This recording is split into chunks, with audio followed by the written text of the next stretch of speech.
उमैरी को जो है उसको भी गिरफ्तार करके जुडिशल कर दिया गया है कि वो खातून जो है वो मेडिकल भी नहीं करवा रही, वो कह रही कि मैंने डीएनए नहीं करवाना। तो इस सारी सूरत हाल के अंदर जो है वो सिचुएशन डिफरेंट है। मेरे हिसाब से ये एक प्री प्लानिंग के तहत जो खातून है वो आज भी अपनी वफादारी मैरी के साथ दिखाते हुए उसको महफूज कर रही है और ख़ुद को भी महफूज कर रही है। मुझे बताइएगा कि अगर 376 की FIR हो गई तो खातून तो खुद विक्टिम है, उसको क्यों गिरफ्तार किया गया, उसको क्यों जुडिशल किया गया, जबकि मुजरिम जो है वो उमैरी है। अगर वीडियो का आप मुलाजा करें और दूसरी तरफ आप इस सगासे को देखें तो ये दोनों एक दूसरे के मुतरादिफ हैं, पैरेलल हैं और ये बिल्कुल गलत है। 10 लाख की बात की जा रही है कि मुझे ब्लैकमेल किया जा रहा था, मुझे शराब पिलाई जा रही थी, लेकिन वीडियो में इस तरह की कोई भी चीज़ जो है वो वाज़ह साबित नहीं हो रही। एक वीडियो सोशल मीडिया पे वायरल होती है उमैर उर्फ उमैरी के नाम से, दोनों को गिरफ्तार कर लिया गया। अब इसमें नया कट्टा ये खुला है कि जो खातून पार्टनर थी उसने उमैरी के अगेंस्ट जो है वो बयान दे दिए हैं मजिस्ट्रेट के सामने।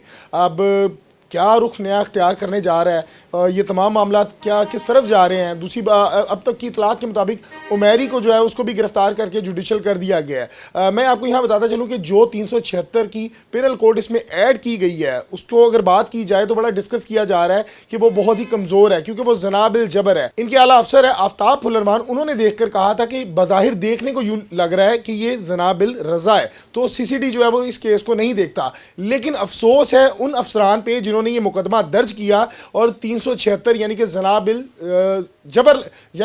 जबर लगाएगी, जिसके बाद अगर माजी में देखें मुस्तकबिल में देखें तो ये जाकर जो इसका एज है उमैरी और इस खतून जिसका नाम तमीना और गोगो है इनको मिलेगा। क्या ये चेंज करवाई गई, इसमें कोई झोल रखा गया, क्या तफसीलात है, इस पर बात करने के लिए अली अकबर सीनियर एडवोकेट हमारे साथ मौजूद हैं, इनसे बात करते हैं। अस्सलाम वालेकुम सर। जी वालेकुम सलाम। सर मुझे बताइएगा कि सोशल मीडिया पे एक ऐसी वीडियो वायरल हुई जिससे हमारे बच्चे जो हैं बैड इम्पैक्ट लें। अब सुनने में ये आ रहा है कि उमैरी को भी गिरफ्तार करके जुडिशल कर दिया गया।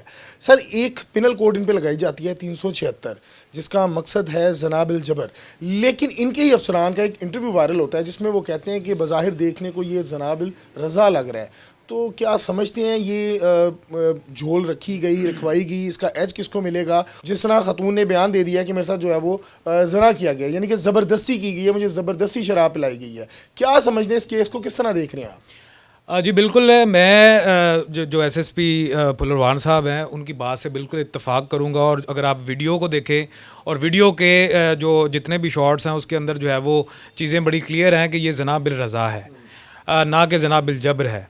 तो जो थाना रोप गुजरांवाला के अंदर FIR काटी गई मैरी के ख़िलाफ़ और एक प्राइवेट पर्सन को जो है वो इस सगासे में खड़ा किया जाता है और वो जो है वो उस FIR को दर्ज करवाता है, उसमें दो विटनेसेस को भी शामिल किया जाता है। लेकिन अगर प्रोसिक्यूशन अपनी FIR को साबित नहीं करेगा, अगर वीडियो का आप मुलाजा करें और दूसरी तरफ आप इस सगासे को देखें तो ये दोनों एक दूसरे के मुतरादिफ हैं, पैरेलल हैं और ये बिल्कुल गलत है। सर आपको नहीं लगता कि अगर ये अदालत में केस जाता है तो जज साहब तो इसको फौरी उड़ा के रख देंगे क्योंकि ये जनाबिल जबर साबित ही नहीं हो रहा? बिल्कुल इसी तरह ये आज उनको मजिस्ट्रेट के सामने पेश किया गया जिसमें मैरी को आज गुजरांवाला डिस्ट्रिक्ट जेल में जुडिशल कर दिया गया आफ्टर रिमांड, और उस रिमांड के अंदर कोई भी ऐसी चीज़ सामने नहीं आई। अगर आपने इस चीज़ को डिटरमिन करना है कि वीडियो किसने वायरल की, मैरी ने की या खातून ने की या किसी थर्ड बंदे ने की, तो इस केस को पुलिस के पास इसके अख्तियारात मौजूद हैं कि इस केस को साइबर विंग को रेफ़र करे और उस रेफरेंस में ये जो है वो सारी चीज़ें सामने आएंगी इन्वेस्टिगेशन के दौरान कि दोनों में से कौन गुनाहगार है। अली भाई मुझे बताइएगा कि 376 जो लगाएगी, क्या समझते हैं कि मुकदमे को ख़राब किया गया, इसका ज़िम्मेदार कौन है? क्या वो जब इनको इस्तखासा दिया गया उन्होंने देखा नहीं इसमें क्या दफात लगा रहे हैं और क्या ये लगती भी हैं कि नहीं? क्योंकि इनके एक मुकदमा ख़राब करने की वजह से किसी ना किसी को एज मिलता है। अगर माजी में देखा जाए तो बहुत ज़्यादा मुकदमा जो है इन्होंने ख़राब किए होते हैं, और अगर इनके इल्म में नहीं है तो अपने अफसरान बाला से या किसी सीनियर से हेल्प ले लिया करें। क्या ये अदारे को यहाँ नेगलिजेंसी जो है किसी की परमानेंट करने की ज़रूरत है कि तुमने यहाँ गलत किया? देखें, बहुत सारे केसेस ऐसे जब पुलिस के पास आते हैं और पुलिस जो आपने अगर मुताला करें हम सेक्शन 154 का क्रिमिनल प्रोसीजर कोड, तो उसमें ये लिखा है कि जब भी SHO के पास रिटन या वर्बल कोई भी कंप्लेन आएगी तो SHO उस पर फ़ौरन जो है वो FIR देने का पाबंद है। तो उन्होंने जो उनके पास कंप्लेन आई एज़ पर इस्तगासा और कंप्लेन तो सेक्शन बिल्कुल फिट है, लेकिन अगर आप उसको बाकायदा वीडियो को देखा जाए तो फिर उस हिसाब से ये बिल्कुल एक कमज़ोर इस्तगासा है और मैरी की शायद जो है वो। आपको लगता है कि उनके पास इस्तखासा जो है वो आया गया है, प्री प्लान लाया नहीं गया? इसमें दो राय है। इसमें ये भी हम कह सकते हैं कि मुतलका थाने का भी इंतखाब किया गया। जी बिल्कुल सही। थाना रोप के अंदर ये जो है वो एक प्राइवेट बंदे को खड़ा किया जाता है और वो जो है वो इस वीडियो को देखता है। लेकिन अगर इस तगासे को देखा जाए तो मैं ये समझता हूँ कि ये जो एफआईआर है, as per content of the FIR जो थाना रोप में दर्ज हुई है, तो ये जो है वो साइबर विंग का केस बनता है वीडियो के हिसाब से। मुझे बताइएगा कि अली भाई 10 लाख की बात की जा रही है कि मुझे ब्लैकमेल किया जा रहा था, मुझे शराब पिलाई जा रही थी, लेकिन वीडियो में इस तरह की कोई भी चीज़ जो है वो वाजिया साबित नहीं हो रही। तो क्या ये उसको फंसाया जा रहा है, उसको एज दिया जा रहा है खातून की जानिब से? क्या मामला हैं? और दूसरा सवाल कि वो खातून जो है वो मेडिकल भी नहीं करवा रही, वो कह रही कि मैंने डीएनए नहीं करवाना। इसमें ख़तून की तरफ से दो तज़ाद सामने आते हैं। एक तरफ ख़तून ये कहती है कि ये वीडियो जो है वो मैरी ने मुझे इंटॉक्सिकेशन देने के बाद बनाई और फिर उसने मुझे ब्लैकमेल किया और मुझसे 10 लाख का मुतालबा करता रहा। लेकिन दूसरी तरफ जो है वो कहती है कि मैं अपना मेडिकल भी नहीं करवाऊंगी। तो ये दोनों चीज़ें पैरेलल हैं और एक दूसरे की नफ़ी करती हैं। तो इस सारी सूरत हाल के अंदर जो है वो सिचुएशन डिफरेंट है। मेरे हिसाब से ये एक प्री प्लानिंग के तहत जो खातून है वो आज भी अपनी वफादारी मैरी के साथ दिखाते हुए उसको महफूज कर रही है और ख़ुद को भी महफूज कर रही है। सर मेरा एक सवाल है नाकिस सोच के मुताबिक, मुझे बताइएगा कि अगर 376 की एफआईआर हो गई तो खातून तो खुद विक्टिम है, उसको क्यों गिरफ्तार किया गया, उसको क्यों जुडिशल किया गया, जबकि मुजरिम जो है वो उमेरी है?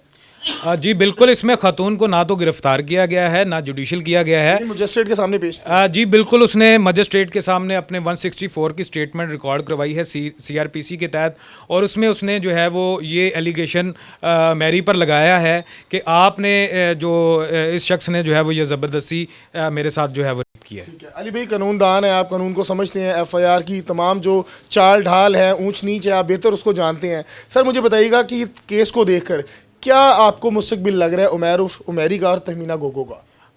इसमें ये चंद दिनों की बात है। सोशल मीडिया पे इसी तरह ये चीज़ें चलेंगी।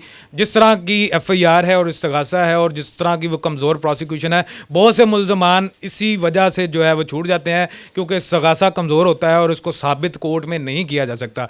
किसी पे एफआईआर हो जाना इसका मतलब ये नहीं है कि वो मुजरम बन गया है।